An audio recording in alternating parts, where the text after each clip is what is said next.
Inflammation. This is something which has become very common now. So most people are looking to understand what exactly is an anti-inflammatory diet. So let's try to understand this in the Ayurveda perspective. Inflammation is considered generally to be an imbalance specifically of Pitta, but I would say it is not limited to only one dosha. It can also have the Kapha as well as the Vata. So the simplicity with which Ayurveda describes food is to say that we need to have food that is suited to us and primarily contains six tastes. These six tastes are considered to be sweet, sour, salty, pungent, bitter and astringent. And the concept is that when we have a combination of all of these six tastes, they help in balancing all the three doshas, which are the primary physiological factors within our body. Now what happens is when we tend to focus on any one taste, and this can imbalance a specific dosha, leading to some form of imbalance and inflammation within the body.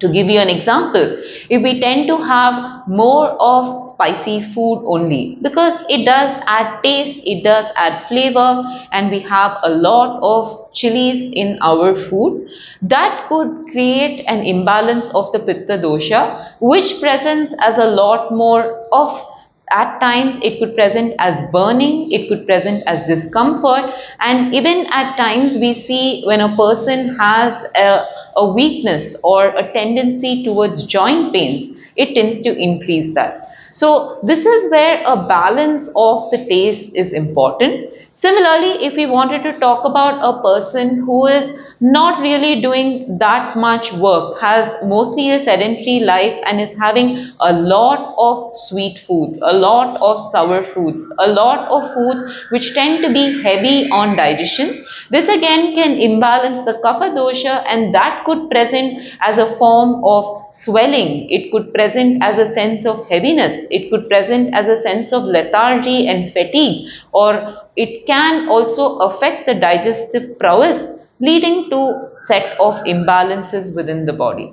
And if we are like, okay, I'm going to eat only a lot of dry foods, I'm not really going to have a lot of oil because fat is not something which is good for me, and people strip the natural oils, the natural oily substances which are there in the food and tend to focus only on dry foods. This could be puffed foods, it could be just raw foods which are not processed in any form, and this can imbalance the Vata dosha. And when the Vata dosha gets imbalanced, this can result in presentations such as pain, it can present as a sense of gassy nature, bloating, distension, again making the person feel extremely uncomfortable.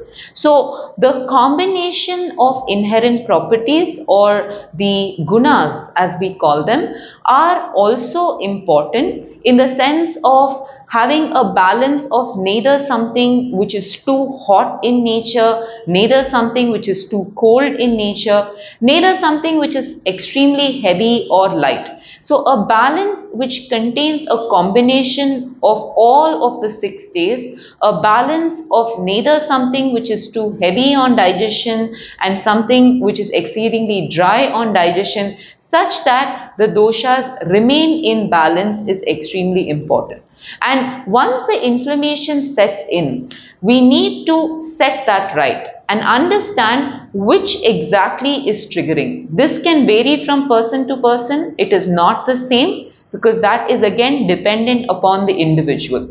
So once you understand what your specific triggers are, utilizing the opposite nature substances, where you know a chili is something which does not suit me, then probably you need to add a little more of fat, a little bit more of ghee in your life to balance that out, or a little bit of sweetness could do that too. So for each of these, it is important to understand your specific trigger and balance it out to prevent the imbalances from happening within you.